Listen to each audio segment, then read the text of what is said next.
There's a looming disaster coming that almost nobody is talking about. Wait till you see what kind of impact this has on the economy and home prices. Stay tuned.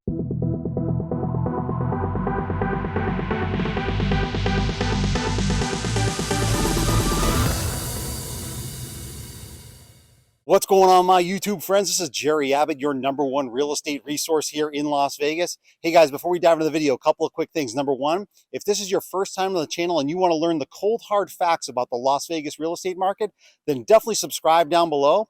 Number two, make sure to give me a thumbs up like, guys. That would really help the channel out. And number three, if you guys are thinking about relocating to beautiful Las Vegas, whether it's next month or next year, I'm a local real estate agent here. I've lived here for nearly 20 years. I know every inch of this city. I've definitely got your back if you're thinking about relocating here. Just call, text, or email me anytime, and I'll help you find that perfect dream home.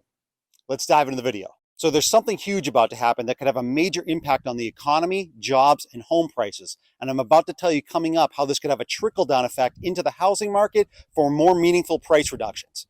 Let's take a look at it right now.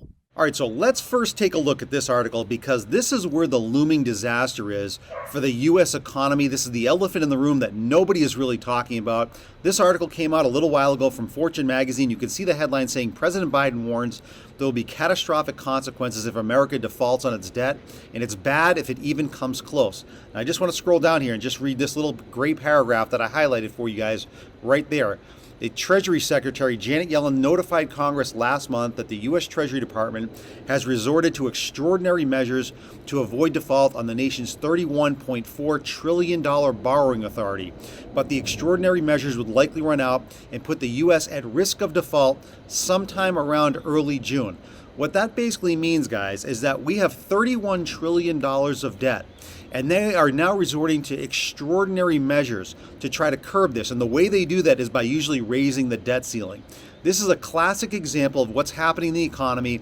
The economy to me is a house of cards because all we keep doing is raising the debt ceiling and not paying off the debt, and it just keeps growing. So this right here, if this continues to happen, I'm going to show you in the next article just how severe the consequences are, not only for the economy, but for the stock market specifically, and also specifically for the housing market.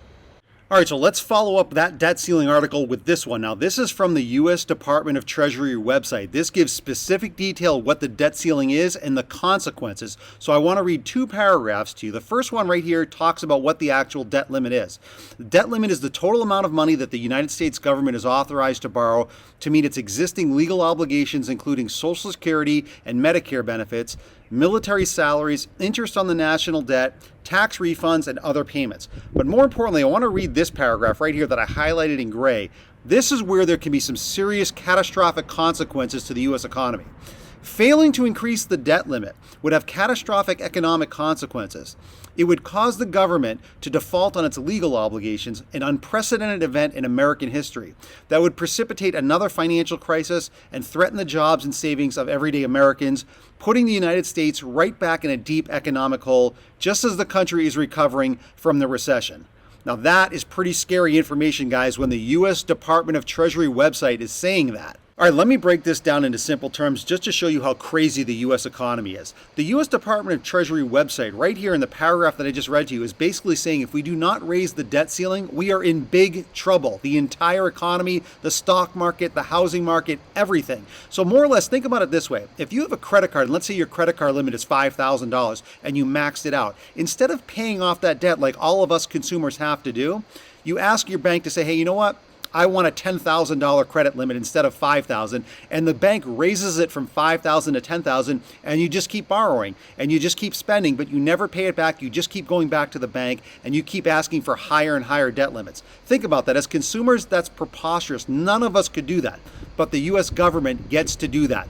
That's where all of this is absolutely crazy. That's why I think the government and the U.S. economy is a house of cards. Nobody really knows what they're doing or how to try to plug all of these holes, and it's going to trickle down into the unemployment situation. It's going to trickle down into the stock market, and it's definitely going to trickle down, in my opinion, into the housing market, as you'll see in the next few segments.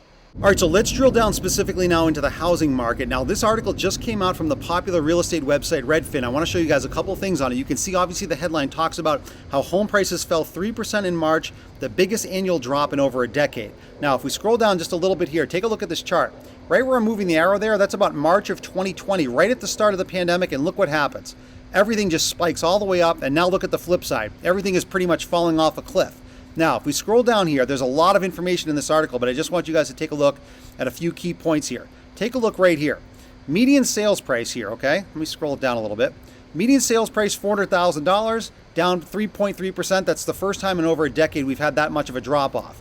Pending sales, pending home sales here, 372,000. That's down 26% year over year. So again, you can see the trends in the housing market are going down. Now, I know it's not as much as what most people hope for, but the trends continue to go down. In fact, if you take a look at some specific cities, I'm going to show you guys a couple things right here. I'm not going to read through all of it, but pending sales, Boise, Idaho, #1 drop off, almost 80%, followed by Baton Rouge, Allentown, Honolulu, Greensboro, North Carolina, Fort Worth, Texas, Dallas, Texas. A lot of drop-offs in pending sales. And in fact, in my neck of the woods here, the competition level in Las Vegas, there's 26% home offers that were written faced competition down almost 75% from a year earlier. That basically means there's a lot less competition on offers happening right now in the housing market here in Las Vegas. So again, whether it's here in Las Vegas or anywhere in the country, the trends have been going down, and I foresee that happening through the rest of this year and into 2024, especially if we get into that debt ceiling problem.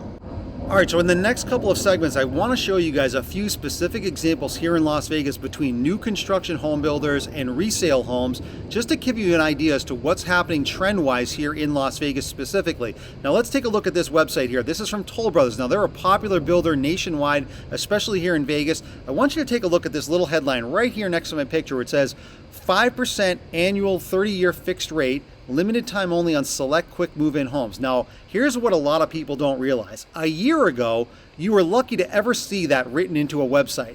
Quick move-in homes, they were none really last year because there was so much demand, and you definitely did not see above a 5% 30-year fixed rate. These are huge incentives that the builders are trying to entice buyers with because, again, the market has changed dramatically from a year ago. There were no quick move-in homes, and there certainly wasn't going to give you a 30-year fixed rate the way they're doing right now. If we scroll down here and take a look at some of these, now this is a beautiful new home community here in the northwest part of the valley, but take a look here. You can see right in the blue, right in that little blue strip there, move-in ready. Move in ready, move in ready. There's another strip right here, 3 of them, 1, 2, 3, all quick move-ins, and then there's another 3 here. There's a lot of quick move-in homes because they cannot sell them. Even when you take a look at this advantage here to get a 5% 30-year fixed rate, you just never saw quick move-in homes like this a year ago, and now you're seeing them pop up even from very popular home builders. So again, that trend is telling you that they're having trouble moving their new construction homes. All right, so now I want to show you 2 specific examples of homes that I sold for clients last year around the springtime, about May or June of last year, just to show you from the peak levels then to the drop-off that's happened now here in Las Vegas, just to show you the dramatic difference. Now, so let's take a look at them here on the popular website Zillow. I actually want you to take a look here at the bottom right where it says May of last year. This is when I sold the home for $548,000, right at the peak of the market. Now take a look right up here in the top where it says that little yellow circle there. It says sold $432,000 in November. So about a year ago, I sold it for $548,000. 6 months later, these people sold it for $432,000 right around Thanksgiving. That means this home took over a 20% hit. Now, if you take a look to the right on the Zestimate, it's about $420,000 now, so it's dropped down even further, down maybe another $12,000. So it just goes to show you how much these prices have been dropping. Now, that doesn't mean that every home is dropped this much, but a lot of them have dropped into that 10 or 20% range. So again, being patient, had you just waited about a year, take a look at the price difference from a year ago from when I sold it to where it is now. That's where I think the trends are continuing here in Las Vegas. All right, so let's take a look at this final example here of a client's home that I sold on July 1st of last year. You can see the top here where it says sold for $469,000. You can see my name right there, so you know that I'm the one that listed it and sold it right there. It's on Zillow. Take a look over here at the Zestimate. Now again, I know the Zestimate is not perfect for Zillow's algorithm on the estimation of a current home value, but it's pretty close. Take a look at it though, $371,000. We sold it last year, not even a year ago, for $469,000. This is again another 20% drop in the last year alone. So again, had you been patient like I've been advocating, you could have saved yourself 20% on this home. That's where I think these trends are continuing. You never know what's going to happen in the next 6 to 12 months. Patience, in my opinion, is the prudent play. So here's my opinion. If we get close to this debt ceiling, there could be a huge loss in consumer confidence. Now, the last time that happened was in 2011, and when that did happen, there was a loss of $2.4 trillion in US household wealth. That's why I think there could definitely be a domino effect that happens this time around, and it could reset prices across the board, specifically in real estate. That's why going through 2023 and 2024, we're going to have to wait to see what happens, but I definitely see more downside coming than upside. All right, so before we end today's video, I just want to give a shout out to my favorite comment from last week's video, and that goes to Thomas. You can see Thomas's comment right here on screen. It's very basic, yet very insightful. He talks about how this real estate market is in a dead cat bounce scenario and that there's more downside to come. Now, in case you guys don't know what a dead cat bounce is, that's usually referred to the stock market where prices start to come down, then they level off or maybe go back up, and then they drop again significantly. That's what he thinks is going to happen to the real estate market, and so do I. So just remember, guys, if you're new to the channel, make sure to leave me a cool or creative comment, and of course, like the video. And my favorite comment from last week's video, I'm going to give a direct shout out to in the following week's video. So I hope you guys enjoyed today's video. I also hope you appreciate my transparency. Like I said, I'm always going to keep it 100% real on this channel regarding the overall real estate market, with specific emphasis here in Las Vegas. Now, I definitely think based on the data that I gave you guys earlier in the video, if you can be patient and sit on the sidelines, especially with the economic uncertainty that's about to come out through the rest of this year, that's a wise option to sit it out for right now. So with that said, guys, if you are thinking about relocating at some point to beautiful Las Vegas, whether it's in a couple of months or next year, definitely reach out to me. I'm a local real estate agent here. I've lived here for nearly 20 years. I know every inch of this city. I've definitely got your back when you're ready to relocate. Just call, text, or email me anytime, and I'll help you find that perfect dream home. I'll see you guys in the next video.